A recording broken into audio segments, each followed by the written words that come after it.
Hey y'all, here we are with day uh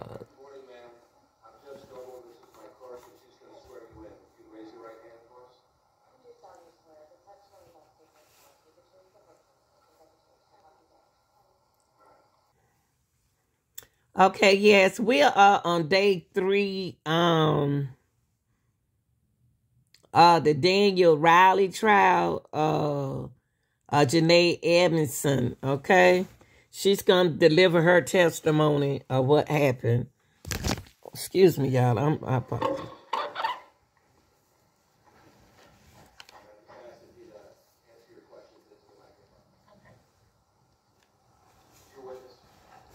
Thank you, Your Honor. Good morning. Good morning.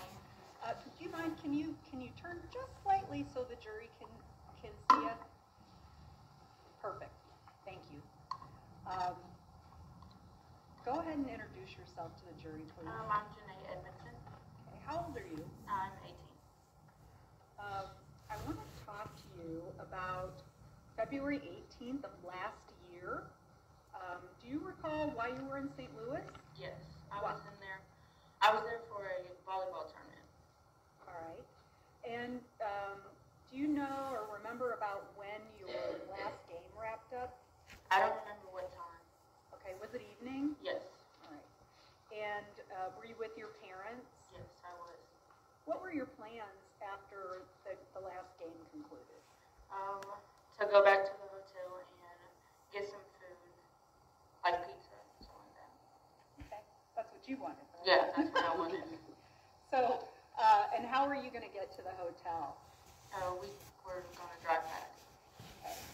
So, as you were walking to get to your car, do you remember a traumatic incident occurring? Yes. Okay. Can you describe in your own words for the jury, were you standing on a curb? Yes, I was. All right. Can you describe for the jury in your own words what you remember happening that moment? I remember because we were right across the street from our car, and we were about to walk, like, cross the street when I was looking before I crossed, and I saw a car coming, and it was going really fast, so I told my dad to watch out. And so we backed up, and then I was still watching it as it was coming. And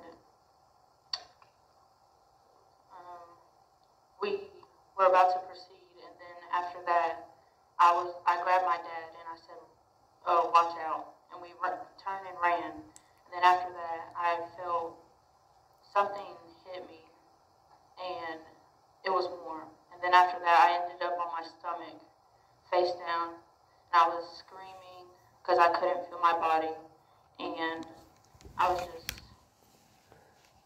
in pain. Mm.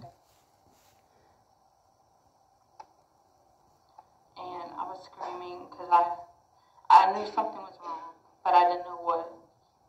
And so I tried to stand up, but my dad and my mom said no, to stay still. And so Here's some tissue for you there, Janae, okay? If you need to pause for a second, that's just fine, okay? Janae used to have both her legs, y'all. So young. And so my mom came and was holding my face, and she was saying, "Don't close your eyes, stay awake, don't go, like, don't close my eyes at all." And so I felt my dad screaming, and I heard my dad screaming, and he was tying something really tight around my legs. I didn't know what it was, but he was pulling, and I was thinking to myself, like, why, like, what's wrong? Why is this so tight around my legs? And so I eventually stopped screaming, and I was just sitting there, face down, like, on the concrete. And my mom eventually got up and walked around, And I was just laying there thinking to myself, like, what's going on? And then, What happened after your mom came around? she was just holding my face. Like, after she left from holding my face. No, when she walked around and was holding your face. Do you recall her saying anything to you? Yeah, just keep your eyes open. Don't close them. So were you aware of any of the sounds or anything like that while your mom was holding your face? Mm-mm. I just heard just people around me talking and yelling. I didn't really know what they were saying. I just heard noise and people talking. Okay. What's the next thing that you remember? I remember going into the ambulance, and I was sitting there, and I had 3 people on the right side of me and 2 on the left. And I was talking to them saying, my mom said, don't close my eyes, I have to stay awake. And so I was just sitting there, looking up, repeating that to myself. And then when... Do you remember it, Janae? Did you keep your eyes open? Yes, I did. I remember getting to the hospital, and I was laying there, and there was a bunch of doctors around me, just sitting around me. And I was thinking to myself, why are they not doing something? And they were just sitting there, and I remember talking to them and saying, my mom said I have to keep my eyes open. And then I eventually remember my mom and dad coming, and they were up at the top near my head. And after that, I closed my eyes and I don't remember anything else. Okay. What's the next thing you remember happening? When I sat up for the first time in the hospital, because I was always laying on my back, because I had these metal rods sticking out on my pelvis. And so the first time that I sat up was the last thing I remember from the being in the hospital. Okay. So you had metal rods in your pelvis? Yes. Okay. How did that feel? It was painful. I couldn't move. I was stuck in one position.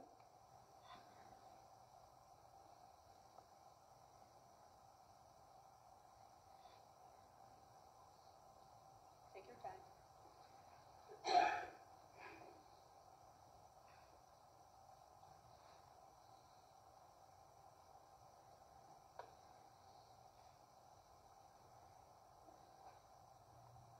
I couldn't move, and sitting up for the first time, I felt relieved, because I couldn't feel my body at all, my back, my hips, or anything. I couldn't feel anything. And then when I sat up for the first time, it took, the pain off of my pelvis and my hips. Okay. Do you remember, were your parents there when you did that? Yes. Remember the first time you were able to talk to your mom or your dad after No, your I don't. surgery? No. Okay. What's the next thing you remember about being in the hospital? Really just getting out of the hospital bed and moving to a chair or a wheelchair and going up and down the halls in the hospital. Was that pretty much the extent of the time you were able to leave your hospital room? Yes. They had this area in the hospital that was that had windows that was looking out into the city, and so we went out there from time to time so I could get a different sense of the scenery and everything instead of being trapped in the hospital room. All right. Is that hard for you to the only activity you have is to get in your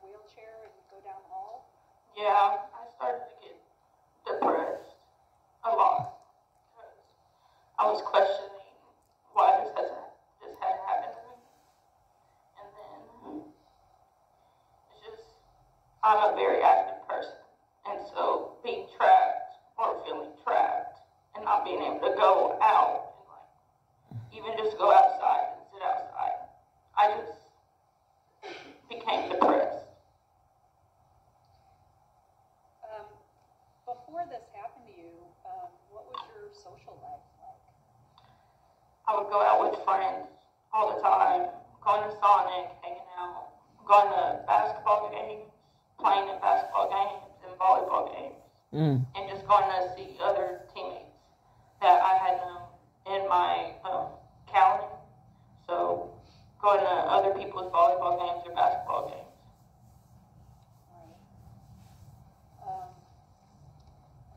So can you talk about the healing process?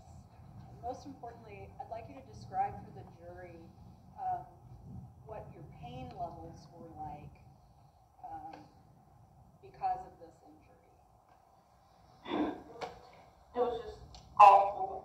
I had stabbing pain all throughout my legs. I was numb majority of the time that I was in the hospital, and even coming out, and even now, my legs are still numb in places, and I can't feel. All because of a car driving fast down the road. Hardly anything, but it was stabbing pain all through, like down my back, into my hips, and my legs, and it's just, I just couldn't deal with it anymore, and it just got to the point where I was like, just tired of it. And I just felt helpless because I couldn't do anything except for deal with it. Do you remember having any kinds of sensations? I think phantom pains? Yes, I had. Can you describe for the jury what that is? Yeah, so it was feelings of, I could like feel my toes or even like feel the rest of my leg and like getting when you have an itch on the bottom of your foot, I had feelings like that, and it was just feelings like I could move my toes. So I had that a lot, and it, like, because I have nothing anymore. It's just cupping helped with that, and like to retrain my brain to say like my leg stops here, and that I don't have a foot or anything. For school. Orchestra. And how old was Janae back in February of last year? 17. Was that her final year of high school? Yes, it was. This is Janae's father, James. So you attend the game, and what happens at the end of the last game of the tournament? What do you do? Well, the game was over with, team meeting. They were sent out the schedule for the next day. And at that time, they got all our stuff and put in their bag. And we left, heading home. We was heading toward 11th Street there. And we were walking down 11th Street, and then Janae and I went to King's Fingers. So we went out and sitting next to her. We got here. And Francine, I believe, wanted to say something. So we were going back and forth about constantly walking down 11th Street. So two of you wanted canes. Yes. And your wife wanted pizza. Correct. And so you're just kind of having this kind of fun banter back and forth, arguing about who's going to get who's going to win that battle, right? Yes, Cavalier was just going back and forth, and we felt Janae and I had outnumbered her, and we were going to get Kane because we just don't. We was here last year for the same tournament, and the year before for the same tournament, and that's our first exposure to King's Fingers. We were really good. Now we have one that's smarter. Okay, that's a nice endorsement. Okay. And were you were walking on foot? Is that right? Yeah, we were walking on foot, and well, let me follow up with this. So, how were you going to get to the restaurant, whichever one you chose? I was going to drive our car, Okay. the Silver Road that was there parked on St. Charles. And about how close was your car to the dome where the tournament was held? Wow. I would say fourth of a mile or so. I'm not sure, but it wasn't far. Okay, short enough for a comfortable walk from the car? Exactly. Right. And typically we will park in the parking decks. Well, the previous time we came here, we parked in the parking deck. But that particular weekend, there was so much stuff going on. You had the St. Louis Blues were playing. You had Mardi Gras going on. You had our tournament going on. And it was just completely packed. So we had to end up parking on St. Charles. So the parking lots were packed. How about the streets? Yes. We was lucky to get a spot, to be honest with you. Excuse me. Every street was completely packed. Parked with cars, so we was lucky to get that particular spot. How about pedestrians, people walking around downtown? There was a lot of people. We had people wearing the St. Louis Blues jerseys, and then it was all of the volleyball moms and dads and kids that was playing that week. So it was really busy. Now, as you get to is there a street that you have to cross in order to get to your parked vehicle? It was just St. Charles. That was the only one that I know, because once we got to that corner, it was just feet away from where we was at. Just your car was literally a few feet away from where you were standing? Yep, on that corner. Could you see your car from that corner? Yes, I saw it. Okay. Yeah, we were parked right there on the corner, and I think you guys probably showed some pictures. The picture showed earlier, you saw his car upside down, and directly across from there was our car. It was a Silver Road, in the picture that was shown earlier. Okay, and we'll show you that again so you can point that out. All right. So when you're standing at the curb, okay, was that at 11th and St. Charles? Yes, it was. Okay. Did anything draw your attention? Well, as we were still debating about food, Janae was on my right side, and Francine was on my left side. And then as we were entering the intersection across, all of a sudden we just heard this loud roaring of an engine. I mean, it was really, really loud. It was getting louder and louder. Janae was about a step and a half probably in front of me on my right side. And I think Janae saw the car first. And as the engine was getting louder and louder and louder, all of a sudden, when I turned toward the car noise, and it just appeared in the intersection. I mean, it just was there that quick. Janae saw it, and she turned to me, and she said, "Dad, step back, step back." And in a flick of an eye, another car come out of the other side, and it was a collision. It was a loud collision. Can you describe the sound of that collision? It was the sound of a grenade exploding that my mind automatically. That was the first collision, but the second collision